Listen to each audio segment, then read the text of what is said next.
Actually Rajat ಅವರು ಒಂದಲ್ಲ ಒಂದು ರೀತಿ ಸುದ್ದಿ ಆಗ್ತಾನೆ ಇರ್ತಾರೆ. ಸೊ ಟ್ರೆಂಡಿಂಗ್ ಬರಬೇಕು ಅಂತ ಮಾಡ್ತಾರೋ ಅಥವಾ ಏನೋ ಮಾಡೋಕ್ಕೂ ಏನೋ ಆಗುತ್ತೋ. ಹಾಗಾದರೆ ರಜತ್ ಅವರಿಗೆ ಸಂಕಷ್ಟ ಫಿಕ್ಸ್ ಆಗುತ್ತಾ? ಯಾಕೆ ಅಂತಂದರೆ ಈಗ ತಾನೇ ಒಂದು ವಿಡಿಯೋ ವೈರಲ್ ಆಗ್ತಾರೆ. ಅವ್ರು ಏನೋ ಒಂದು ಫೋಟೋ ಶೂಟ್ ಮಾಡೋ ಟೈಮಲ್ಲಿ ಬ್ಯಾಕ್ ಸೈಡಲ್ಲಿ ಒಂದು ಸ್ಫೋಟಕ ವಸ್ತುವನ್ನು ಸಿಡಿಸ್ತಾರೆ. ಸೊ ಇದು ಎಂಟರ್ಟೈನ್ಮೆಂಟ್ ಪರ್ಪಸ್ಗೆ ಸಿಡಿಸ್ಬೋದಾ ಅಥವಾ ಕಾನೂನು ಬಾಹಿರ ಆಗುತ್ತಾ? ಸೊ ಎಲ್ಲದಕ್ಕೂ ಮುಕ್ತವಾಗಿ ಚರ್ಚೆ ಮಾಡೋಣ. ನಮ್ಮ ಜೊತೆ ಖ್ಯಾತ ವಕೀಲರಾದಂತಹ ಲೋಹಿತ್ ಹನುಮಾಪುರ ಅವರು ಇದ್ದಾರೆ. ಅವ್ರ ಜೊತೆ ಚರ್ಚೆ ಮಾಡೋಣ. ಸರ್ ನಮಸ್ಕಾರ. ಹೇಳಿ ಸರ್. ತುಂಬ ವಿಚಾರವಾಗಿ ಮಾತಾಡಿದ್ವಿ. ಸೊ ಈ ವಿಚಾರದ ಬಗ್ಗೆ ಇದು ಕಾನೂನು ಅಡಿಯಲ್ಲಿ ಏನಾದರೂ ಕಾನೂನು ಬಾಹಿರ ಆಗುತ್ತಾ? ಹೇಗೆ, ಯಾವ ಸೆಕ್ಷನ್ ಅಡಿಯಲ್ಲಿ ಬರುತ್ತೆ, ಯಾವ ರೀತಿ ಸರ್ ಮಾಹಿತಿ ಕೊಡ್ಬೋದು? ಖಂಡಿತ. ಈಗ petroleum explosive and safety organisation ಅಂತ ಇದೆ. ಈಗ ಪೆಟ್ರೋಲಿಯಂನ ಹೇಗೆ ಸೇಫ್ಟಿಯಾಗಿ ಇಟ್ಕೋಬೇಕು, ಅದು ಎಕ್ಸ್ಪ್ಲೋಸಿವ್ ಆಗಿರೋ ರೀತಿ ಏನು ಮಾಡ್ಕೊಬೇಕು, ಮತ್ತು ಅದು ಏನು ಕೊಡ್ಕೊಬೇಕು, ಏನು ಉಪಯೋಗಿಸ್ಕೋಬೇಕು. ಅದೇ ರೀತಿ ಎಕ್ಸ್ಪ್ಲೋಸಿವ್ ಆ್ಯಕ್ಟ್ ಅಂತ ಏನು ಎಕ್ಸ್ಪ್ಲೋಸ್ ಮಾಡಬೇಕು, ಈ ಮ್ಯಾನುಫ್ಯಾಕ್ಚರ್ ಇರೋ ಗಿಟ್ಟಗಳನ್ನ ಪುಡಿ ಮಾಡೋದು, ಅವೆಲ್ಲದಕ್ಕೂ ಕೂಡ ಪ್ರಿಕಾಷನರಿ ಮೆಷರ್ಮೆಂಟ್ಸು, ಲೈಸೆನ್ಸ್ಗಳನ್ನ ಕೊಂಡ್ಕೊಂಡು ಮಾಡಬೇಕಾಗುತ್ತೆ. ಏನೇ ಆದರೂ ಕೂಡ ಕ್ರ್ಯಾಕರ್ಸ್ ಅಂತ ಅಂದರೆ ನಾವು ಪಟಾಕಿಗಳನ್ನ ಹೊಡಿತೀವಲ್ಲ ಮನೆ ಮುಂದೆ, ಅದು ಅಪ್ರೂವ್ಡ್ ಆ್ಯಂಡ್ ಅನ್ಅಪ್ರೂವ್ಡ್ ಅಂತಾರೆ. ಅಂದರೆ ಇಷ್ಟೇ ಮಿತಿಯಾದ ಆಟೋ ಬಾಂಬ್ಗಳು, ಇಷ್ಟೇ ಮಿತಿಯಾದ ಲಕ್ಷ್ಮೀ ಪಟಾಕಿಗಳು, ಇಷ್ಟೇ ರೀತಿಯಾದಂಥದ್ದನ್ನು ಮ್ಯಾನುಫ್ಯಾಕ್ಚರ್ ಮಾಡಬೇಕಂತೇಳಿ ಮ್ಯಾನುಫ್ಯಾಕ್ಚರ್ ಅವ್ರು ಕೊಟ್ಟಿರ್ತಾರೆ. ಅದನ್ನು ನಾವು ಕೊಂಡ್ಕೊಂಡ್ಬಂದು ನಾವು ಹೊಡಿತೀವಿ. ಆದರೆ ಎಲ್ಲೋ ಒಂದು ಕಡೆ ಎಕ್ಸ್ಪ್ಲೋಸಿವ್ಸ್ ಅಂದರೆ ಯಾವುದೇ ಲೈಸೆನ್ಸ್ ಇಲ್ಲದ್ರೆ ಹಾಗೆ ನಾವೇ ತಯಾರು ಮಾಡೋದು, ಯಾವುದೋ ಒಂದು ಹಾರ್ಮ್ ಮಾಡೋಕ್ಕೋ ಅಥವಾ ಏನೋ ಒಂದು ಇದಕ್ಕೆ. ಸೊ ಅದು ನನಗೆ ಗೊತ್ತಿರುತ್ತೆ, ಇದು ಯಾರೂ ಓಡಾಡ್ತಿಲ್ಲ, ನಾನು ಇಲ್ಲಿ ಬ್ಲಾಸ್ಟ್ ಮಾಡಿದ್ರೆ ಯಾರೂ ಬರೋಲ್ಲ, ಆದರೆ ನನಗೆ ಇದೇನಕ್ಕೆ ಹೋಗಬೇಕು ಅಂದಾಗ ಅದು ಇಲ್ಲಿಗೆ ಅದನ್ನ ನಾವು ಮಾಡೋಂಗಿಲ್ಲ. ಅದನ್ನು ಪರ್ಮಿಷನ್ ತೊಗೊಂಡು ಇಂಟಿಮೇಟ್ ಮಾಡಿ ಅದಕ್ಕೆ ಪ್ರಿಕಾಷನರೀಸ್ನ ತೊಗೊಂಡೇ ಮಾಡಬೇಕು ಅನ್ನೋಂಥದ್ದು ಕಾನೂನು, ದೇಶದ ಕಾನೂನು. ಈಗ ಒಬ್ಬ ವ್ಯಕ್ತಿ, ಆತ ಕಲಾವಿದ,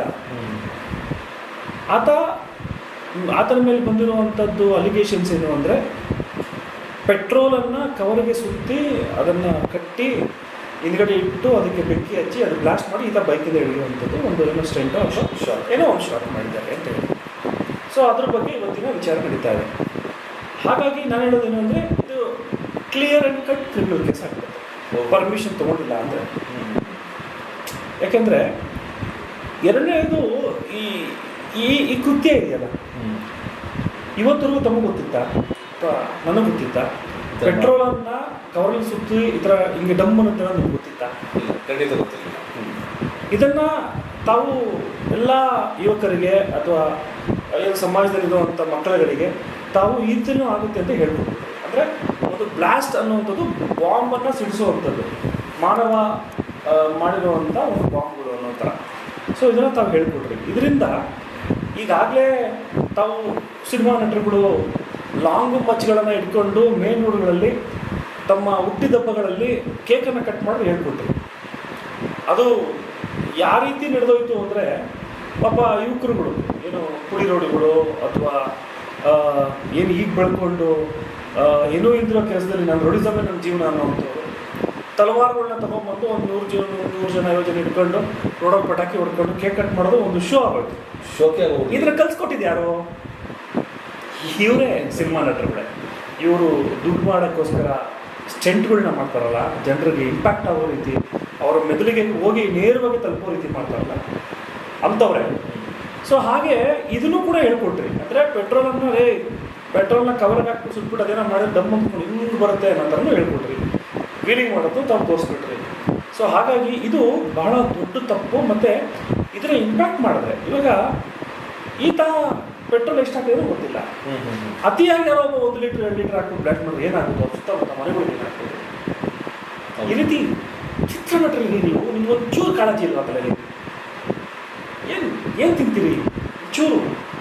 ನೀನು ಇರೋ ಥರ ಮಾಡೋಕ್ಕೋಸ್ಕರ ಈ ಥರ ಇಲ್ಲೀಗಲ್ ಆಗಿ ಅದರ ಪ್ರಿಪೇರು ಮಾಡೋದು ಹೇಳ್ಕೊಟ್ಟು ನಾನು ಈ ಥರ ಮಾಡ್ತೀನಿ ಅನ್ನೋವಂಥದ್ದು ಮಾಡ್ತಿದ್ದೀಯಲ್ಲ. So it is really illegal things. ಮತ್ತು ಆತನ ಬಗ್ಗೆ ಅದೇನೋ ಬೇರೆ ಬೇರೆ ಕೇಸ್ಗಳಿದೆ, ಅದ್ರ ಬಗ್ಗೆ ನನ್ನ ಪ್ರಸ್ತಾವನೆ ಬೇಕಾಗಿಲ್ಲ. ಮಹಾನ್ ವ್ಯಕ್ತಿಗಳ ಬಗ್ಗೆ ಮಾತಾಡೋಂಥ ಅವಶ್ಯಕತೆ ಇಲ್ಲ. ಸಮಾಜದಲ್ಲಿ ಏನು ಮಾಡ್ತಿದ್ದಿಲ್ಲ, ಬರೀ ಕೇಸ್ ಸಾಕಾಗಲ್ಲ. Just a case is not enough. ಚಿತ್ರನಟಕ ಏನು ನಮ್ಮ ಚಲನಚಿತ್ರ ಮಂಡಳಿ ಇದೆಯಲ್ಲ, ಏನು ಮಾಡ್ತಿದ್ದೀರಿ ಸರ್? ನಿಮ್ಮ ಒಂದು ಅಸೋಸಿಯೇಷನ್ ಕೆಳಗಡೆ ಎಲ್ಲರೂ ಬರ್ತಾರೆ. ಅವರು ಅವರು ಜೈಲ್ಗೆ ಹೋಗಿ ಬಂದರೂ ನೀವು ಚಾನ್ಸ್ ಮಾಡ್ಬೋದು, ಶೂಟಿಂಗ್ ಮಾಡ್ಬೋದು. ಅವ್ರು ತಪ್ಪು ಮಾಡಿದ್ರು ಅವ್ರಿಗೆ ಶೂಟಿಂಗ್ ಮಾಡ್ಬೋದು. ಅವ್ರು ಏನು ಮಾಡಿದ್ರು ನೀವು ಅವ್ರನ್ನ ಒಪ್ಕೊತೀರಲ್ಲ, ನಿಮ್ಗೆ ಏನಕ್ಕೆ ಮತ್ತೆ ಮಂಡಳಿ ಅನ್ನೋದು. ಸೊ ಹಾಗಾಗಿ ವಿ ಡೋಂಟ್ ಅಕ್ಸೆಪ್ಟ್ ದಿಸ್. ಇದು ಆಗಬಾರ್ದು. ಪೊಲೀಸರು ಕೂಡ ಹೇಳಿ. ಒಂದು ಪ್ರಶ್ನೆ ಏನಂದ್ರೆ, ಈಗ ಮೇಕಿಂಗ್ ಮಾಡಿರೋ ವಿಡಿಯೋನೇ ತುಂಬಾ ಸಮಾಜಕ್ಕೆ ಮಾರಕ ಆಗುತ್ತಾ, ಅಥವಾ ಹೆಂಗೂ ಬ್ಲಾಸ್ಟ್ ಮಾಡ್ದ ಏನೋ ಒಂದು ಶಾರ್ಟ್ ತೆಗೆದ, ಆ ಶಾರ್ಟ್ ತೆಗೆದ್ಬಿಟ್ಟು ಜನಕ್ಕೆ ಅವ್ರು ಬಿಲ್ಡಪ್ ಶಾರ್ಟ್ ಕೊಟ್ಟರು, ಸೊ ಅದು ಬಾಹಿರ ಆಗುತ್ತೆ. ಮೇಕಿಂಗ್ ಮಾಡಿದ್ರೆ ತುಂಬಾ ಇಂಪಾರ್ಟೆಂಟ್ ಸರ್. ಈಗ ಒಂದು ಬಾಂಬ್ ತಯಾರಿಕೆಯನ್ನ ನಾನು ತೋರಿಸ್ಕೊಟ್ಬಿಟ್ರೆ ಯಾರ್ಯಾರು ಏತಂದಿಕ್ಕೆ ಉಪಯೋಗಿಸ್ಕೊಡಲ್ಲ. ಈಗ ಫಾರ್ ಎಕ್ಸಾಂಪಲ್ ಜಮೀನು ವಿವಾದಗಳಿದ್ದಾವೆ, ಕಿತ್ತಾಡ್ಕೊಂತಾರೆ, ಅಣ್ಣ ತಂದರು ಏನು ಒದ್ದಾಡ್ಕೊಂತಾರೆ. ಎಷ್ಟೋ ಒಂದು ಮೆದೆಗಳಿಗೆ ಇವತ್ತು ಸೇಡಲ್ಲಿ ಹಳ್ಳಿಗಳಲ್ಲಿ ಬೆಂಕಿ ಇಡ್ತಾರೆ ಸರ್. ಹೌದು, ಅವನೇ ಒಂದು ಜಾಸ್ತಿ ಬಂದೋಯ್ತು, ಅವ್ನು ಹಿಂಗೆ ಮಾಡ್ಬಿಟ್ಟ ಅಂತ ಮನೆಗಳಿಗೆ ಬೆಂಕಿ ಹಚ್ಚುವಂಥ ಕೆಲಸಗಳು. ಇವೆಲ್ಲವೂ ಕೂಡ ಎಲ್ಲೋ ಒಬ್ಬರಿಗೆ ನೀವು ಏನೋ ಒಂದು ಹೇಳಿಕೊಟ್ಟ ಹಾಗೆ. ಹಾಗಾಗಿ ಇವನ್ನೆಲ್ಲವೂ ಕೂಡ ತೋರಿಸಬಾರ್ದು ಅನ್ನೋದು ದೊಡ್ಡ ಪರದೆನೆಟ್ಟಿದೆ ಕಾನೂನು. Easiest task. ಇವತ್ತು ಮಕ್ಕಳುಗಳು, ನಾನು ಹೇಳ್ತೀನಿ, 13 ವರ್ಷದ 14 ವರ್ಷದ ಮಕ್ಕಳುಗಳು ಬರ್ತಡೇಗಳನ್ನ ಆಚರಣೆ ಮಾಡಿಸ್ಕೊಳ್ಳೋಕ್ಕೆ ಪಟಾಕಿಗಳನ್ನ ಸಿಡಿಸ್ಕೊಂಡು ಕೇಕ್ ಕಟ್ ಮಾಡೋವಂಥದ್ದು ನಾನು ಕಣ್ಣಾರೆ ನೋಡಿದ್ದೀನಿ. ಇವೆಲ್ಲ ನೀವು ಹೇಳ್ಕೊಟ್ಟಿರುವಂಥದ್ದೇ. ಉಮಾಶ್ರೀ ಅವರು ಅಥವಾ ತಾರಾ ಅವರು ಒಂದ್ಸಲಿ ಎಲ್ಲೋ ಹೇಳಿದರು, ಯಾವುದೋ ಒಂದು ಕಾರ್ಯಕ್ರಮಗಳಲ್ಲಿ. ನಾನು ಒಂದು ಸೆಕೆಂಡ್ ಆ ಮಗು ಪಿಕ್ಚರ್ ನಾನು ಹೇಳಿರುವಂಥ ಡೈಲಾಗ್ಗಳು ಹಂಗೆ ಹೇಳುತ್ತಲ್ಲ, ಹಾಗಾದ್ರೆ ಸಮಾಜದಲ್ಲಿ ನಮ್ಮ ಕಾಳಜಿ ಎಷ್ಟಿದೆ ಅಲ್ವಾ ಅನ್ನೋವಂಥದ್ದು. ಹಾಗಾಗಿ ನಿಮ್ಮ ಕಾಳಜಿಗಳು ಏನು, ನೀವೇನು ಹೇಳ್ಕೊಡ್ತಾ ಇದ್ದೀರಿ? ಆಯ್ತಪ್ಪ, ನೀನು ಸ್ಟೆಂಟ್ ಮಾಡಿದೆ, ನೀನು ಅದ್ಭುತವಾದ ಫಿಗರು, ನೀನು ಬಿಡಪ್ಪ, ಆಯಿತು, ಯಾರು ನೀನು ಮುಟ್ಟಕ್ಕೆ ಆಗಲ್ಲ, ದೊಡ್ಡ ಹೀರೋ, ಮುಗಿದೋಯ್ತು. ಆ ನಾಯಕ ಅನ್ನುವಂಥದ್ದು ಬರೀ ಅದಲ್ಲ. ಆ ನಾಯಕ ಅನ್ನೋದಕ್ಕೆ ಕೆಲವು ಒಳ್ಳೆಯ ತತ್ವ ಸಿದ್ಧಾಂತಗಳನ್ನು ಕೂಡ ಅಳವಡಿಸ್ಕೊಟ್ರೆ ಎಲ್ಲರೂ ಒಪ್ಕೊಳ್ಳೋದು. ಈಗ ಕವರಲ್ಲಿ ಹಾಕೋದು, ಇಡೋದು, ಮಾಡೋದು, ಹೊಡ್ಬಿಡೋದು, ಏನು ಸೂಪರ್ ಮ್ಯಾನೇನಪ್ಪ, ಸ್ಪೈಡರ್ ಮ್ಯಾನ. ಯಾರೇ ಏನೇ ಆದರೂ ಬೆಳಗ್ಗೆ ಎದ್ರೆ ಅವ್ರ ಹಣ್ಣು ಅವ್ರು ತೊಳ್ಕೊಬೇಕು sir. Don't take me wrong, ಸತ್ಯ ಇದು. ಬಟ್ ನೀವೇನು ಹೇಳ್ಕೊಡ್ತಾ ಇದ್ದೀರಿ? What are teaching? ಸೊ ಹಾಗಾಗಿ ಪೊಲೀಸರು ಪರ್ಮಿಷನ್ಸ್ನ ತೊಗೊಂಡಿದ್ರೆ ಅವ್ರಿಗೆ ಕಂಪ್ಲೇಂಟ್ ಕೊಡೋಲ್ಲ. ಯಾವ ರೀತಿ ಕಂಪ್ಲೇಂಟ್ ಆಗ್ತವೆ? ಒಂದು ಪಬ್ಲಿಕ್ ರೋಡ್, ಎಲ್ಲರೂ ಸೇರಿದಂಥದ್ದು, ಅದಕ್ಕೆ ಡ್ಯಾಮೇಜ್ ಆದರೆ ಯಾರು ಕೊಡ್ತಾರೆ? ಪಬ್ಲಿಕ್ ಸಂಸ್ಥೆ. ಮತ್ತು ಆ ರಸ್ತೆಯನ್ನು ಆ ಜಾಗದಲ್ಲಿ ಆ ಪೊಲೀಸ್ ಸ್ಟೇಷನ್ ಅವ್ರಿಗೆ ಆ ಮಾಹಿತಿ ಇದೆಯಾ,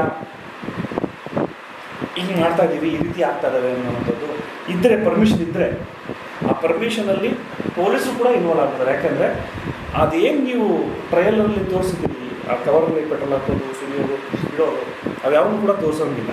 ಒಂದು ವೇಳೆ ಪರ್ಮಿಷನ್ ತೊಗೊಂಡಿದ್ರು ಮೇಕಿಂಗ್ ತೋರಿಸಂಗಿಲ್ಲ, ಅಂದರೆ ಹೆಂಗೆ ಮಾಡ್ತೀವಿ, ಯಾವ ಥರ, ಡೆಫಿನೆಟ್ಲಿ ತೋರಿಸೋದಿಲ್ಲ. You cannot show that. ನೀವು ತೋರಿಸೋಂಗೇ ಇಲ್ಲ. ಸಿನಿಮಾಗಳಲ್ಲೂ ಅಷ್ಟೇ, ನಾವು ಯಾವುದೇ ಒಂದು ಕೆಟ್ಟು ಕೊಲೆ ಇದೆಲ್ಲ ಬಂದಾಗ ಅದು ತೋರಿಸಲ್ಲ, ಬ್ಲರ್ ಮಾಡ್ತಾರೆ. ಫಾರ್ ಎಕ್ಸಾಂಪಲ್ ಯಾವುದೋ ಒಂದು ಡಕಾಯಿತಿ ಸಿನಿಮಾ ಇತ್ತು, ದಂಡುಪಾಳ್ಯ ಅವರು ಮಾಡೋಂಥ ಈ ಹಿಂಸೆ, ಕತ್ತನ ಕುಣಿಯುವಂಥದ್ದು, ಏನೇ ಅಂತಿದ್ದಿರ್ಬೋದು, ಅದನ್ನು ತೋರಿಸ್ಲಿಲ್ಲ, ಬ್ಲರ್ ಮಾಡ್ತಾರೆ. ಸೆನ್ಸಿಟಿವ್ ಥಿಂಗ್ಸ್ ತೋರಿಸ್ಬಾರ್ದು. ಯಾಕಂದರೆ ಅವೆಲ್ಲವೂ ಕೂಡ ಯಾವುದೋ ಒಂದು ಕ್ರೈಮಲ್ಲಿ ಯಾರೋ ಒಬ್ಬ ಅದನ್ನು ಉಪಯೋಗಿಸ್ಬಿಡ್ತಾನೆ ಅನ್ನೋಂಥದ್ದು. ಇದಂತೂ ನಾನು ಹೇಳ್ತಿಲ್ವಾ, ಈ ರೀತಿಯೂ ಕೂಡ ಈಸಿಯಾಗಿ ಬಾಂಬ್ಗಳನ್ನ ಬ್ಲಾಸ್ಟ್ ಮಾಡಿ ನಾನು ಹಿಂದ್ಗಡೆ ನನ್ನ ಗಾಡಿಯಿಂದ ಹೇಳಿದ್ರೆ, ಈ ಅಪ್ಪ ಗಾಡಿಯಿಂದ ಹೇಳ್ದ, ನಾಳೆ ಬಿಡೆ ಸೈಕಲಿಂದ ಹೋಗಿ ಹೊಡಿತಾನೆ ಹುಡುಗ ಅವನೂರಲ್ಲಿ. ಒಂದು 1/4 ಲೀಟ್ರ್ ಪೆಟ್ರೋಲ್ ಹಾಕೊಳ್ಳೋದು ಏನೋ ಅವ್ರು ಹೇಳ್ಕೊಟ್ಟಿದ್ದಲ್ಲ, ಆ ರೀತಿ ಮಾಡೋದು ಅವ್ನು ಸೈಕಲ್ ಹಿಡಿಯೋದು. ಇನ್ನೊಂದು ಗೊತ್ತಾ ಸರ್, ಸ್ಮೋಕಿಂಗು ಕೂಡ ನೀವು ವಿತೌಟ್ ಕಾಷನ್ ತೋರಿಸೋದೇ ಇಲ್ಲ. ಅದಕ್ಕೆ ಇದು ಬರುತ್ತೆ, ಕಾಷನ್ ಇದೆ ಅಲ್ವಾ? ಯಾಕಂದರೆ ಜನ ಇಂಪ್ಯಾಕ್ಟ್ ಆಗ್ತಾರೆ, ಸಮಾಜದಲ್ಲಿ ಇನ್ನೊಂದು ಮೆಸೇಜ್ ಬರ್ತದೆ ಅನ್ನೋದಕ್ಕೋಸ್ಕರ ಇವೆಲ್ಲವೂ ಗಾಳಿ ತೂರಿ ನಾನು ಸೂಪರ್ ಸ್ಟಾರ್, ನಾನು ಹೀರೋ, ನಾನು ಅದ್ಭುತವಾದ ನಟ, ನಾನು ಇದು ಅಂದರೆ ಒಪ್ಪಕ್ಕೆ ಸಮಾಜ ಇಲ್ಲ ಸರ್. ಹಾಗೇ ಹೋಗ್ತಾ ಹೋಗ್ತಾ ಹೋಗ್ತಾ ಹೋಗ್ತಾ ಎಲ್ಲೋ ಒಂದು ಕಡೆ ಮರೆಯಾಗೋಗ್ತಾರೆ. ಅಥವಾ ಮರೆಯಾದರೂ ಪರವಾಗಿಲ್ಲ, ನೋಡಿದಾಗೆಲ್ಲ ಜನರು ಥೋಟು ಹೊಡೆಯೋ ರೀತಿ ಮಾಡ್ಕೊಬಾರ್ದು. ಯಾಕಂದರೆ ಇವತ್ತು ತಂದೆ ತಾಯಿ ಎತ್ತಿರೋವಂಥವ್ರು ಮಕ್ಕಳುಗಳನ್ನು ಸಮಾಜದಲ್ಲಿ ಬಿಡೋಕ್ಕೆ ಭಯ. ಇನ್ನು ಇವರು ಈಸಿಯಾಗಿ ಈ ಥರ ತೋರಿಸಿದಾಗ ಅದೇನೋ ಇನ್ನೊಂದು ಆದಾಗ ಇವರು ಒಂದು ತಪ್ಪುಗಳಿಂದ ಆ ಮಕ್ಕಳುಗಳು ಎಲ್ಲೋ ಹೋಗ್ತಾ ಇರ್ತಾರೆ. ಅಲ್ಲ ಸರ್, ಒಬ್ಬ ಮನುಷ್ಯ ಒಂದ್ಸಲ ತಪ್ಪು ಮಾಡ್ಬೋದು, ಈಗ ಗೊತ್ತಿಲ್ಲದೇ ಗೊತ್ತಿದ್ದು ಏನೋ ಉದ್ದೇಶ ಮಾಡಿದ್ದೀನಿ, ನನ್ನ ಉದ್ದೇಶ ಬೇರೆ ಇತ್ತು, ಬಟ್ ಬೇರೆ ಉದ್ದೇಶ ಆಗುತ್ತೆ, ಓಕೆ. ಆಲ್ರೆಡಿ ಒಂದು ತಪ್ಪು ಮಾಡಿ ಸಿಕ್ಕಾಕೊಂಡಿದ್ರು, ಅಂದರೆ ಯಾವುದಾದ್ರು ರೋಡಲ್ಲಿ ಮಚ್ಚನ ತೋರಿಸೋಂಥದ್ದು, ಮತ್ತು ಇದೇ ವಿಷಯದಲ್ಲಿ ಸ್ಫೋಟಕ ವಸ್ತುನ ಇನ್ನೊಬ್ರು ಯಾರೋ ಒಬ್ಬ ಬೇರೆ ವ್ಯಕ್ತಿ ತೋರಿಸಿ ಅದು ಒಂದು ವೈರಲ್ ಆಗಿತ್ತು. ನೀರಿಗೆ ಎಸೆಯುವಂಥದ್ದು ಇನ್ನೊಬ್ಬ ವ್ಯಕ್ತಿ. ಹೌದು. ಸೊ ಇಷ್ಟೆಲ್ಲ ಗೊತ್ತಿದ್ದು ಪದೇ ಪದೇ ಯಾಕೆ ಸರ್ ಮೊದಲನೇ ಬಾರಿ ಮಾಡಿದಾಗ ಎಲ್ಲೋ ಒಂದು ಕಡೆ ಎಡ್ವರ್ಟ್ ಆಗಿತ್ತು ಅನ್ಸ್ಬೋದು ಸರ್. ಹೌದು. ಒಂದು ಕಡೆ ಗೊತ್ತಿಲ್ಲದಿರ ಕಾನೂನು ಅರಿವು ಇಲ್ವೋ ಅಥವಾ ಇದು ಈ ರೀತಿ ಆಗ್ಬಿಡ್ತು ಅನ್ನುವಂಥದ್ದು ಇದು ಅದು ಓಕೆ, ಮಚ್ಚನ ಇಟ್ಕೊಂಡು ಹೋಗಿ ಶೂಟಿಂಗ್ ಮಾಡೋವಂಥದ್ದು. ಆಗ ಪಾಪ ಏನೋ ಬಿಗ್ ಬಾಸಿಂದ ಬಂದು ಏನೋ ನಾನು ಮಾಡಬೇಕು ಏನೋ ಒಂದು ಹುಮ್ಮಸ್ಸಲ್ಲಿ ಅಕ್ಸೆಪ್ಟೆಡ್. ಅದಕ್ಕೆ ಪೊಲೀಸರು ತಕ್ಕ ದಾರಿನ ತೋರಿಸ್ಬಿಡ್ತಾರೆ, ತಿರ್ಗಾ ವಾರಂಟ್ ಏನೋ ರಿಕಾಲ್ ಅವೆಲ್ಲ ಏನೋ ಆಗ್ಬಿಡ್ತವೆ. ಬಟ್ ಬುದ್ಧಿವಂತರಲ್ವ ನೀವು, ಅಥವಾ ನೀವು ದಡ್ರ, ಅಷ್ಟು ಶತಮೂರ್ಖರ, ನಮ್ಮ ಮಚ್ಚಿಡ್ಕಣಿದ್ಕೆ ಹಿಂಗಾಗಿತ್ತಪ್ಪ ಡೆಫಿಷಿಯನ್ ಏನೋ, ಇನ್ನೇನೋ ನನ್ನ ಕವರಲ್ಲಿ ಪೆಟ್ರೋಲ್ ಬಾಂಬ್ ಸಿಡ್ತಾರೆ ಬಿಡ್ತಾರೆ ನನ್ನ ಅನ್ನೋವಂಥ ಪರಿಣಾಮ. ಅಂದರೆ ಅಷ್ಟೂ ಬುದ್ಧಿ ಇಲ್ವಾ? ಒಂದು ದಡ್ಡ ಆಗಿರಬೇಕು, ಇಲ್ಲ ಅತಿ ಮೂರ್ಖ ಆಗಿರಬೇಕು, ಇಲ್ಲ ಒಂದು ಮಂಡ ಆಗಿರಬೇಕು, ಇಲ್ಲಾಂದ್ರೆ ಏನಾದರೂ ಆಗಲಿ ನಾನು ಜನರನ್ನ ನೋಡಬೇಕು, ಒಂದ್ಸರಿ ಇನ್ನೊಂದ್ಸರಿ ಜೈಲ್ಗೆ ಹೋದ್ರೂ ಪರವಾಗಿಲ್ಲ ಅನ್ನೋ ಥರ. ಆಗ ಇದೇ ರೀತಿ ರಿಪೀಟ್ ಆದಾಗ ಒಂದು ಆದೇಶವನ್ನು ಮಂಡಳಿ ಮಾಡ್ಬೋದು. ಅಂದರೆ ಸಮಾಜಕ್ಕೆ ನಿಮ್ಮ ಒಂದು ಶೂಟಿಂಗ್ಸ್ಗಳು ಅಥವಾ ನಿಮ್ಮ ಒಂದು ಆ್ಯಕ್ಟಿಂಗ್ಗಳು ಅಥವಾ ನೀವು ಮಾಡ್ತಿರೋವಂಥ ಒಂದು ಪ್ರಯತ್ನಗಳು ಸಮಾಜಕ್ಕೆಲ್ಲೋ ಒಂದು ಕಡೆ ಕ್ರೈಮ್ಸ್ಗಳು ಜಾಸ್ತಿ ಆಗ್ತವೆ ಅಥವಾ ಮೋಟಿವೇಟ್ ಆಗ್ತಾರೆ ಅಂದಾಗ ಆ ಮಂಡಳಿ ಅಂತ ಒಂದಿದೆ.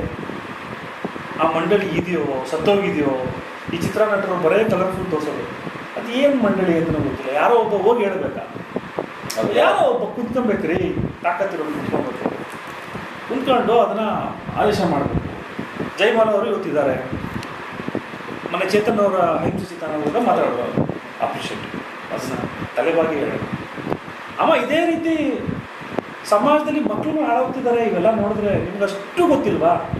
ಸೊ ಹಾಗಾಗಿ ಇವೆಲ್ಲವೂ ಕೂಡ ಅವರು ತೊಗೊಂಡು ಸ್ವಲ್ಪ ಇಂಥವನ್ನೆಲ್ಲ ಸ್ವಲ್ಪ ಕಮ್ಮಿ ಮಾಡಬೇಕು.